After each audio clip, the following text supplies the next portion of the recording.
Alors sur ce site ici, on est spécifiquement dans un captage d'eau superficielle, majoritairement couvert par de la forêt. Et donc c'est ici que se concentrent un peu toutes les eaux de pluie qui alimentent le captage, ce captage qui alimente quasiment la moitié de la population de la commune de Touhou. Et sur ce captage, on trouve effectivement de la forêt, mais qui n'est pas toujours en bon état quand on regarde en dessous.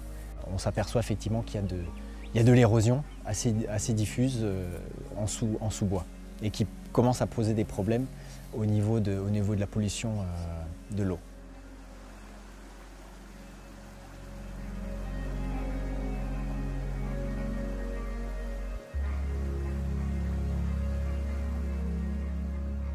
Alors en fait, le projet il a été initié puisque le problème de l'érosion est assez peu connu, mais on voit déjà des effets très néfastes sur la santé humaine et sur l'environnement, puisque l'érosion, en fait, premièrement, elle va affecter les populations humaines avec les bassins de captage qui se retrouvent avec des eaux turbides qui peuvent amener des maladies comme la leptospirose directement dans les robinets chez les gens.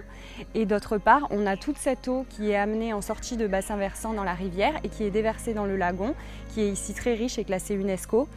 Et en fait, le problème, c'est que toute cette terre en suspension dans l'eau, cette eau turbide, elle empêche la lumière de passer dans l'eau de mer et ça c'est problématique pour les coraux, ça tue les coraux et en plus ça peut empoisonner les poissons puisque ici en Nouvelle-Calédonie les terres sont très riches en certains métaux qui sont nocifs pour les poissons. Alors pour essayer d'engager on va dire des actions pour répondre à cette problématique d'érosion et de maintien de la qualité de cette ressource en eau, tous les acteurs se sont mis un peu autour de la table et ont proposé des solutions. Donc il y a par exemple, en ce qui concerne les espèces envahissantes, la chasse. Et puis, il y a aussi des actions, on va dire, plus directes sur le maintien des sols, donc par le biais de la plantation, de la reforestation, de l'enrichissement de zones dégradées. Et puis, tout ça a aussi besoin d'outils pour être suivi et accompagné. Il y a notamment des parcelles d'érosion qui sont mises en place pour un suivi un peu plus scientifique des opérations. Donc ce projet de suivi de l'érosion, il a commencé avec le projet Rescue.